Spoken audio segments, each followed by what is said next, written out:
જામનગર શહેર કોંગ્રેસ દ્વારા અનોખી રીતે વિરોધ વ્યક્ત કરાયો। શહેરના ગાંધીનગર વિસ્તારમાં આવેલી વેસ્ટુ એનર્જી કંપની સામે વિરોધ દર્શાવવામાં આવ્યો છે। કચરાનું રિસાયકલ કરતી આ કંપનીના કારણે આસપાસના રહેણાંક વિસ્તારોમાં દુર્ગંધ આવતી હોવાનો આક્ષેપ કરાયો છે। કંપની શરૂ થઈ ત્યારથી જ કોંગ્રેસ દ્વારા વિરોધ કરવામાં આવે છે। આજે રાજ્યમંત્રી રીવાબા જાડેજાના ફોટા સહિતના બેનરો સાથે વિરોધ વ્યક્ત કરવામાં આવ્યો છે। શહેર કોંગ્રેસના કાર્યકરો દ્વારા સૂત્રોચ્ચાર સાથે વિરોધ પ્રદર્શન કરતા પોલીસ દ્વારા અટકાયતના પગલાં લેવામાં આવ્યા છે।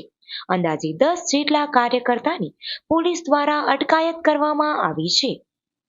જામનગર વોર્ડ નંબર 2, 4 ને 3 ને લગત વેસ્ટુ એનર્જી જે નામની અહીંયા કંપની ચાલે છે।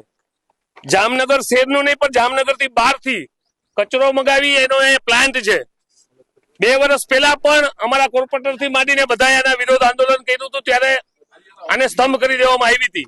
ફરી પાછળ આ ભૂત વળગ્યું છે। 40% કમિશનના જે દલાલો છે કોર્પોરેશનમાં બેઠા છે એના નેતૃત્વમાં ક્યાંક ને ક્યાંક આ કંપનીને છારવવામાં આવે છે। જનતાના આરોગ્ય સાથે ચેડા થાય છે। આના સેમ્પલ પણ નેગેટિવ આવ્યા છે। હમણાં થોડા દિવસમાં અહીંયાના જે વિસ્તાર છે મેહુલ પાર્ક, રાંદલનગર, જલારામનગર, માટેલ ચોક, કૃષ્ણા ચોક, ગાંધીનગર, મચ્છરનગર, આ તમામે તમામ આનો જે કચરાની હવા છે એ બાજુ જાય છે। આરોગ્ય સાથે ચેડા થાય છે। કેન્સર જેવી, ટીબી જેવી ધરખમ બીમારી ઊભી થવાનો જનતામાં ભય છે। જનતાનો અવાજ બનવું એ વિપક્ષનું કામ છે।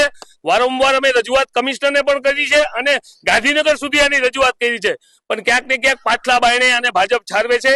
જનતાના આરોગ્ય સાથે ચેડા કરે છે। અહીંના નગરસેવકો પણ મૌન શોક છે અને અહીંના ધારાસભ્યો જે મિનિસ્ટર છે એમને પણ પડી નથી, કેમ કે અહીંયા તો રહેતા નથી।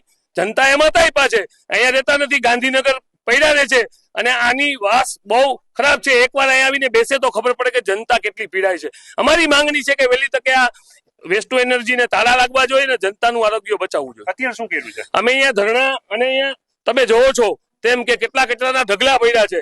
અમે આ દરવાજો બંધ કરીને અહીંયા અને આજે લોક મારવાની પ્રયત્ન કર્યા છે અને અમે આ કંપનીને તાળા મારીને રહેશી।